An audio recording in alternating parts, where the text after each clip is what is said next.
everyone. Good morning, good afternoon, good evening, whatever the time of the day that you are watching this lecture video. Again, thank you so much for your time and for your effort to still cope up with our classes. So today we will be discussing urban industry. We will be dealing on how do urbanization and industrialization can affect our environment. So for today's discussion, these are our learning objectives. So first is to describe urbanization and industrialization and their connection. So what is urbanization and what is also industrialization and how do these two relate to each other? So yun, we'll be dealing with that one. Next is to determine the positive and negative impacts of urbanization to the environment. So how do urbanization can greatly affect our environment positively and negatively. And lastly is to explore positive means to mitigate their negative effects. Now, while watching this video, I want you to get any scratch paper before we proceed to our discussion. I want you to write, guys, at least three things that you can observe or that you can describe in each pictures. And I want you to write them down on your paper. So I will be giving you time. Please pause this video and give yourself time for at least 1 minute to write down all the things or to write down at least three things that you can observe or describe on these pictures. All right, thank you very much. Now, after you write down three things that you can describe into these pictures, I want you now to mention at least one disadvantage and an advantage for this picture, and then one disadvantage and advantage for this picture. All right, thank you very much, no? So those two pictures that you have seen a while ago, guys, this one. So this picture describes urbanization and industrialization. That's correct. Now, when you say urbanization, it is a process whereby populations move from rural to urban areas, enabling cities and towns to grow.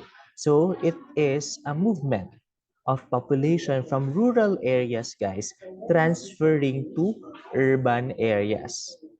Whereas in industrialization, it is a process of applying mechanical, chemical, and electrical sciences to recognize production with inanimate source of technology. So how do these two differ from each other? Now, again, urbanization, guys, since it's a movement of population from rural to urban, the main determinant for urbanization is population, the movement of population from rural to urban. Whereas here in industrialization, it is being influenced by the technology. It is now the advancement of technology in a particular area. So, urbanization again, movement from rural to urban in terms of population, while industrialization, it is the advancement of technology in a particular area. So what are the common things between the two? So of course, it follows process of transition. So again, urbanization, it do have a transition from rural to urban, while industrialization as well, it do have um, a transition, no, from an agricultural sector to a modernized sector. So nagkaroon ng transition. Next is they both are or they both aim for the betterment of human life. Urbanization can elevate living standards in a sense that a lot of opportunities and commercialized products are present in a particular area. While industrialization, it can help, of course, human by providing new tools and technology for living. So both of these guys, urbanization and industrialization, can carry both beneficial and adverse effect to the environment. So both urbanization and industrialization can have positive and negative effect to the environment. So what are those positive and negative effects? We will be dealing that one on the next slides. So first, before we deal with the positive and negative effects of urbanization and industrialization, let's now first dissect the term urban industry. That means it is a combination of urbanization and industrialization. The movement of population from rural to urban areas, as well as the modernization of technology in a particular area. That means urban industry. While nag-change ang population from rural to urban, nagay-nahinay po siya ka-modernize, providing technology to the area. That's what we call urban industry. It is an economic activity which is concerned with the processing of raw materials and manufacturing of goods in factories located in town or cities. Because of course, if technology is present in the area and resources as well if resources is accessible to the area, of course, it is easy for the community to process raw materials to manufacture goods and services. So yun. So what are now the causes of urbanization? So we have here industrialization, we have employment opportunities, we have rural-urban transformation, we also have commercialization, social benefits and services, and modernization. Let's try to delve to each one of it.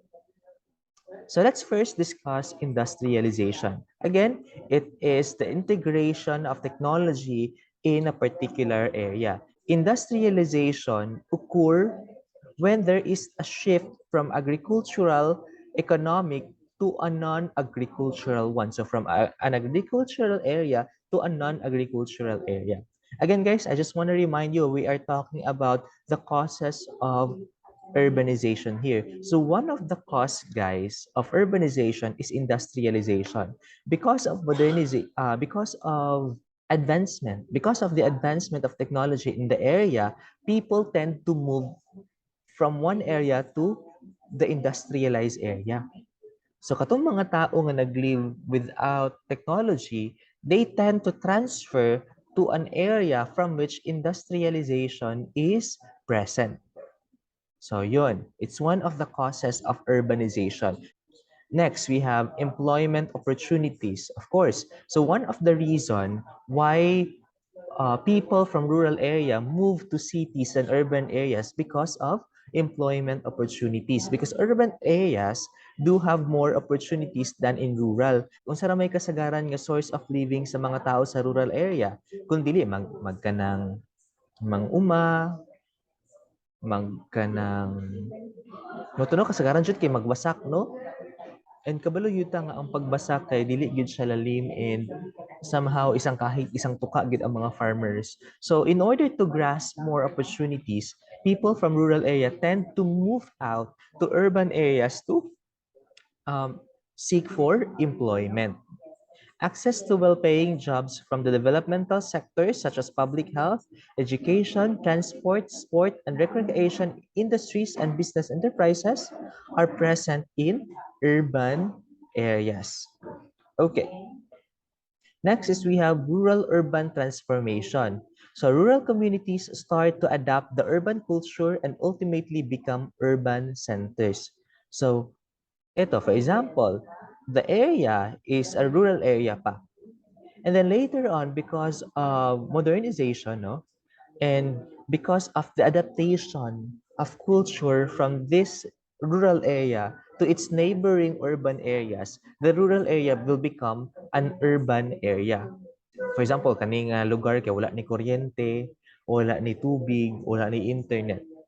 So because the rural area have observed nga necessity gitong water ug katong electricity sa ilahang mga silingan nga urban areas, they tend to adapt and then create their own water system and electrical system sa kato nga lugar. And then mo to kadugay nagkaroon na ng internet.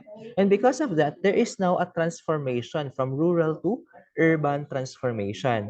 And aside from that, the area might have an increase of population, no?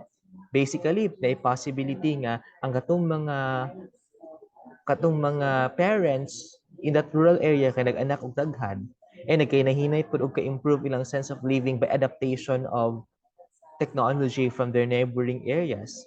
So because of that, the rural area will become now an urban area. So that's one of the causes of urbanization, the rural area itself will transform to an urban area based on the adaptation of culture of the rural area to its neighboring urban areas. Dira na mo gawas tong sa Maynila manggod ingani manggod among ginabuhat. Sa Davao manggod ingani ilang sistema. So because of that, the people now in that area will tend to adapt the culture of urban areas. And later on will become the rural area will become urban area. So yun. Another factor or another agent of urbanization is commercialization. Commercialization, guys, is defined as the distribution of goods and commercial transaction. So yun, people now from, again, rural area will tend to move to urban areas because of urbanization. These are the distribution of goods and commercial transaction. For example, kanang sa palengke, in rural areas, guys, gamay ra ang palengke and then mahal ang palitunon kay tungod wala kaayoy kakompetensya unya sudlunon ang lugar. However, dito sa urban area kay daghan og kompetensya ang mga palengke, so mas barato ilang kuan, and then dito pag yun ginadagsa ang mga products from rural area. So because of commercialization, and then katong mga raw materials, no, it's abundant in rural areas. So wala tay problema atong mga raw materials. But the problem is those commercialized products like for example shampoo, mga chicheria, noodles, tinapa, those are very expensive in rural areas. Unlike with urban areas, kay tungod accessible dito ang kana nga mga products. So again, isa sa mga factor nga nung naga-move ang mga tao from rural area to urban area is because of the commercialization or because of the distribution of those processed goods and services. Okay, next. Next is we have social benefits and services. So you know, when you say social benefits and services, that pertains to better educational facilities, living standards, sanitation and housing, healthcare, recreational and social life. So yun, katong mga tao sa rural areas, it is hard for our government to access them and provide them with better facilities because it is really hard to reach them out. For example, we have educational facilities kanang sa mga schools.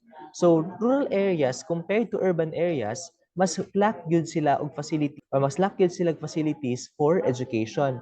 For example, kulang sila og katong mga microscope or mga high-powered microscope. Kulang sila og kanang library. Kulang ka even teachers gani kulang gani sa rural area, right? So we can provide better education if diri sa urban area. Kaya naman, a lot of technology are present in schools. Next is living standards. So mo to, if here sa urban area kay makapa-footspa ka, maka-salon ka, makakaon ka sa mga restaurant. Pero sa rural area, talagsa na kayo ng magpa-salon, talagsa na kayo ng nail art, talagsa na kayo ng magpagwapa. Because again, dili man siya present dito sa rural area. Next to that, we have sanitation and housing. So dito sa rural area, kung asa imong lupa, dito lang ka, makapuyo ka dito na yun, makatukod na kang balay. But here on the urban areas, naagi housing programs, no? And it's really accessible diri sa urban areas. Another one is healthcare. So naatay duol sa hospital, duol ka sa mga healthcare facilities, unlike with rural area. You also have recreational and social life, kana mga park nato, kana mga club, kana mga sinihan, pero dili siya available sa rural areas. So one of the factors, guys, why people are moving from rural to urban areas, it's because of the social benefits and services, just like what I have mentioned a while ago. So next we have modernization. So modernization is pertaining to the technology and sophisticated communication infrastructure, changes in the mode of living, namely habits, attitudes, foods, and beliefs. So because of modernization, people tend to move out to urban areas because technology is present in urban areas. So katong mga Wi-Fi, kanang mga laptops, for example, ay dito ta puyo sa urban ano sa city kay mas better dito kay duol sa signal. Pag board na lang dito dapit sa may Davao kay diri sa tong bukid di kakatarong eskwela sa online class kay wala man tay signal diri dito na aman. So again, modernization is a factor affecting the movement of population from rural to urban area. So we are done already with the different causes of urbanization. So we have industrialization. Again, it is the transformation of an agricultural rural area to a non-agricultural one. Next, we have employment opportunities. People will move to cities in order to seek employment. Next is we have rural-urban transformation. It is the movement itself, or it is the transformation itself of a rural area going to an urban area because of the adaptation of the culture from the neighboring urban areas. Next, commercialization. It deals with the easy access of goods and services like commercial products like shampoo, noodles, sardines, and etc. Next, we have social benefits and services. This pertains to the different services that the government offers, like healthcare, housing loans, um, educational facilities, and etc. And lastly, we have modernization, from which people raise their living standards because of the present services in the urban area. So yun. So what are now the disadvantage and advantages of urbanization to human? Let's talk about the human first, okay? Again, effects of urbanization to human. So we have here the advantages. The market potential of the population is greater and there is a much greater variety of shopping opportunities than in rural areas. This may result in lower prices and longer shopping hours. So you know, market potential kay very high sa urban areas. And because of that, there is a competition na in terms of products and services. So it leads to a lesser price compared to rural areas nga walay kakompetensya ilang mga entrepreneur. And this results to longer shopping hours. So yun. Next is urban areas are able to provide a variety of services that small rural areas cannot. So yun no, itong gina-emphasize ako ganina. For example, public transportation system. Katong sa rural areas, kay lisod makasakay, lisod ka makakitag sakyanan pababa, no? Because talaga sila moagi ang bus dito, gamay lang na yung mga motor dito, and mahal kayo ang pamasahe, unlike here in the urban areas. Aside from that, water and sewage services are present in the urban areas, but some of the rural areas do not have water and sewage services. So they use deep well for the water, and then for the sewage services, na nagakalot lang sila sa ilang backyard, no? Pero wala gi sewage treatment sa urban areas, which can lead to different diseases, right? Next, we have a great variety of educational and recreational facilities and larger and more specialized healthcare facilities. So yun ako ginaingon kanina. So ang mga schools diri sa urban areas do have better facilities and equipments than in rural areas, as well as for healthcare facilities. So those are the first to advantage. Now, the next one is urban areas provide a great variety of accommodation of their citizens, ranging from individually owned houses to high density apartments and condominiums. So yun, it's all about accommodation. Kay daghan man kayo mga condo and mga pa-housing, no, ug kanang mga boarding house sa urban areas. So because of that, many developments include open spaces for playgrounds, schools, and community. Many new developments include open spaces for playgrounds, schools, and community. So daghan po mga playgrounds and mga open spaces, guys. So yun. So let us now talk about the disadvantage of urbanization to human. So the first one is many stores are owned by national and international chains, making it difficult for small independent businesses to succeed. So yun, most of the most of the stores and businesses in urban areas are owned by national and international chains. So those are big business, no? Those are big type of business from which very strong ng ilahang marketing, ilahang strategies, making it difficult for a small independent businesses to succeed. So kung kakasimula mo pa lang ng yung business sa urban area, it's hard for you to succeed because ang imong kakompetensya ay dugay na kaayo sa industry of business. So yun yung one of the disadvantage rin ng urbanization. Next is, so it's true that urban areas can provide good services it's true that urban areas can provide variety of services to the community. However, in cities as well, you may experience traffic jams, infrastructure breakdowns, such as water main breaks, kanang mga pagkaguba sa poste o pagkaguba sa kanang water system, lack of appropriate housing and jobs, and institutions that are so large that they become impersonal. So na ay mga traffic, na ay mga maguban usahay og water system, usahay wala gyapon employment because nagkadaghan lang ang tao, nagkataaghan na ang nagapangita og employment pero gamay lang ang trabaho nga available. And then katong mga walay appropriate housing because ang katong mga tao nga nagbalhin og urban area nga walay lupa didto mo sa mahitabo sa ila, they would just settle in a particular place nga dili dapat unta allowed para stayhan, so they become informal settlers. So yun, so those are it's also one of the disadvantage no of urbanization.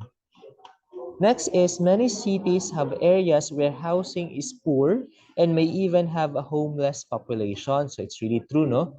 Often in downtown neighborhoods. Because again, the people in rural areas transferring to urban area without having any place to stay there, they will just settle in a particular place kung asa dapit ang mga parehas nila nga tao nga walay lupa ug walay balay sa area. So they will become informal settlers. And this may rise to shelters for the homeless and soup kitchens for those down on their luck. So yun yung kanyang effect. So these are the advantages and disadvantages of urbanization to human. Now, what about the effects of urbanization to the environment? So kung ganina about human, right now, let's deal on the different effects of urbanization to the environment. So number one is urbanization can cause extreme consumption. So since mas populated ang urban areas, they have a um, different consumption patterns, no? Since they have they have more population than rural areas. So because of that, there is a greater demands in terms of consumption of goods and services. And as well as energy, even energy consumption. Mas taas sila o consumption sa urban areas. One of the reason, guys, is their living standard. So since they have higher living standards, they need um, there is a greater demand naman. Since they have high living standards, it results to a greater demand to cope up with those living standards. That's why it leads to extreme consumption. So yun. Next is more durable goods consumption. So ito no, urbanized area are prone to consumption of these durable goods. So guys, according to your module, Chinese household daw in urban areas were 2 times more likely to have TV and 8 times more likely to have washing machine and 25 times more likely to have a refrigerator than in rural areas.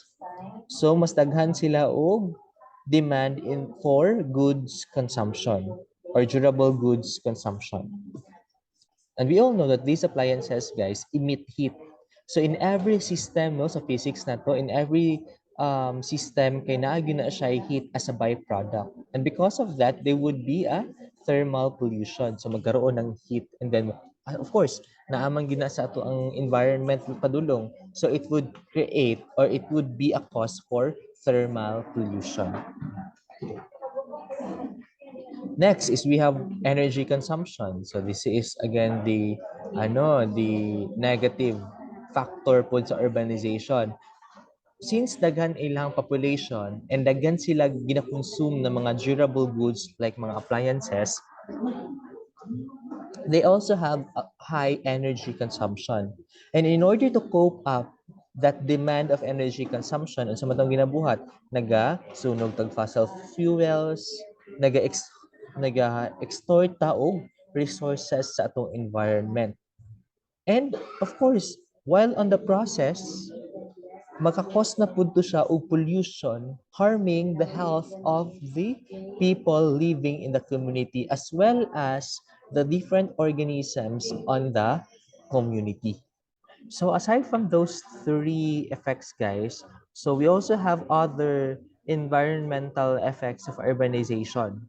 So we have here air pollution, we have disease, development of slums, elevated emission of air pollutants and GHGs, scarcity of water, and loss of biodiversity. So let's try to delve with these effects one by one. Okay. First is we have habitat clearing or the loss of biodiversity, from which is resulted from habitat clearing, degradation and fragmentation of the landscape, endangering species of animals. So diri na to mo apply no ang katong mga different forest areas sa atua nga gi-transform nato into buildings, housing. So because of that, mag-clear gyud ta og forest areas nato. And because of the clearing and fragmentation of the forest landscapes, we alter as well the different climatic condition of that area, from which is really crucial in our species, plant and animal species. So pag change na nato sa climatic conditions, we tend to pose danger to our living uh, living organisms on that area. Mas maglisod na sila og survive, resulting to loss of biodiversity. So next is we have the scarcity of water. So no kani very prevalent effect of urbanization to the environment, the scarcity of water. So there is now a decrease in the volume of water that percolates into the ground and decrease in quality of surface water. So isa sa mga reason nga nung mahutdan tag water in area because again, ang ato ang main source of water resources sa urban area is our water table beneath the earth's surface. Aside sa mga dams nga gi-build na to no nga bag-o na lang na no bag-o ng mga dams nga atong gipang build to cope up with the scarcity of water. Originally, the main source of water in urban areas are the water table beneath our Earth's surface. Now, we exhaust now the water resources that we have in our water table, and then pag human, ihugas itong plato, iligo na to, ilaban na to. Then asa man na to dahil ibutang ang tubig, ato din siyang i-drain sa ato ang mga drainage, no? And then moadto sa tong river, and then moadto sa tong ocean. Di ba? Mamang yun na ang pinaka-usual. Now, what will happen? Ang katong water, magkaroon na dayon ng evaporation, moadto na din to sa clouds, no? And then mag-condense siya dito and later on iulan na niya, di ba? Iulan, magkaroon ng precipitation. Now, pagka-precipitate pag yun sa ulan, so sa water, pagka-precipitate pag yun sa water, so supposedly ang katong water mobalik na sa ground, musip sa ato ang ground, so or i-absorb sa tong ground and then muran siya sa laon siya, muran siya padulong sa water table. So ingana unta no para ma-recycle ang water. Pero nagkataon pa jud aside sa daghan kay tag ginakuha nga water sa water table, gisiminto pa jud nato atong mga dalan. So because of that, the water now cannot seep or percolates into the ground because Gi-remove na to ang porosity sa area. Gisiminto man na to ang area. So that will leads to water runoff. Instead yung mag-seep siya padulong ground, mag-water runoff na lang. Mo-travel na lang ang water padulong sa drainage. So, and then, pag padulong sa drainage, balik na po siya padulong sa clouds. Mag-condense po siya dito sa clouds and muulan. Ana, yan lang mo go around the cycle lang. Pero kita, sige gyapon tagkuha water dito sa water table nga walay nagabalik or gamay lang ang nagabalik nga water dito sa water table. So yun yung problem. Next is we have air pollution. So, because of urbanization, nagkaroon ng very high emissions of sulfur dioxide, smoke, and other particles during stagnant, foggy weather conditions. So, unsa may reason nga nagkaroon ng air pollution, nga na high emission of carbon dioxide? Because again of consumption. Naa tayo'y kanang energy consumption. Taas ang demand sa energy consumption, and in order to manufacture energy, we tend to um, uh, and in the process of manufacturing energy, we pollute our air by producing sulfur dioxide and other carbonic particles. So yun, kanang kung mga sa mga sakyanan, ang iyang result, ang iyang carbon emissions ana. So of course, mo ato magina siya sa ato ang air resources that and the air resources now will become polluted. So next we have diseases. So because of urbanization, nagkataas ang living standards, nagkalahi pod na ang or nag-evolve na ang mga jobs no and activities of the people in the urban area. So because of that, it reduces the physical activity and it provides unhealthy nutrition para sa mga tao living in the urban area. So air now can travel and carries bacteria and viruses from one country to the next. So yun, because of the degradation of physical activities in urban areas, magkahinahinay po og degrade ang health sa people on that area, no? And as well as kana po mga commercialized na to nga mga food that can also impose negative effect to human health. Next is we have elevated emission of air pollutants and GHGs. So kani katunan ning mga products no nga gina-disperse na to sa air. For example, mga air freshener, pesticides, and etc. So katong mga GHGs nga atong gina-produce, it would go to our atmosphere or it would the air pollutants and greenhouse gas emission will form a smog and then it would precipitate and can cause acid rain. So yun, katong mga GHGs nga present sa ato ang air, mag-condense, maapil to siya ka-condense during water cycle, and then iulan to niya, resulting to acid rain. And we know acid rain, right? So yun. Next, we have development of slums. So mo na ni, kanang mga tao nga nagaluwas, no, padulong Maynila, padulong Davao, katong mga um, itong mga walay kaya i-board or walay kaya i-boarding house. So most of the people nga nagaluwas pa dun sa cities, kaya wala sila'y balay og sariling yuta sa city. So unsa may lang himuon, mangita sila dapit kung asa dapit tong mga parehas nila nga walay balay, kaugalingong balay o kaugalingong yuta sa city, and they would live together. And then because of that, it would develop slums, no, or katong mga informal settlers. So because of that, there is now a spread of unlawful resident settlements represented by slums and squatters. So what's the problem here? Ang isa sa problema kay walay water management system, walay sewage system, bisan asa lang ginalabay ang hugaw, and wala puy kanang garbage collection system. So because of that, magkaroon ng or because of that mag-anak-anak dayon ang mga negative effects like diseases, pollution, and etc. So those are the different effects of urbanization to our environment. So we have here some highlighted points, no? According to your module, regions downwind from large industrial complexes also see increases in the amount of precipitation, air pollution, and the number of days with thunderstorms. So yun. Aside from that, urban areas affect not only the weather patterns, but also the runoff patterns of water. Because again, we remove the porosity of water, we prohibit the water being percolated percolated or being absorbed by our ground.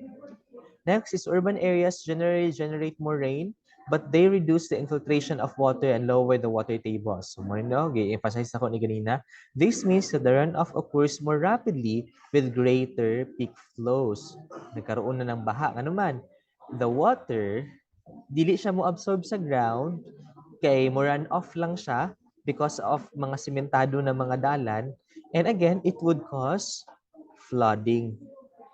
Kay again, dili man ma-absorb sa ground ang water, muilig raman siya or mudagan raman siya from one place to another. And so because of that, there would be flooding.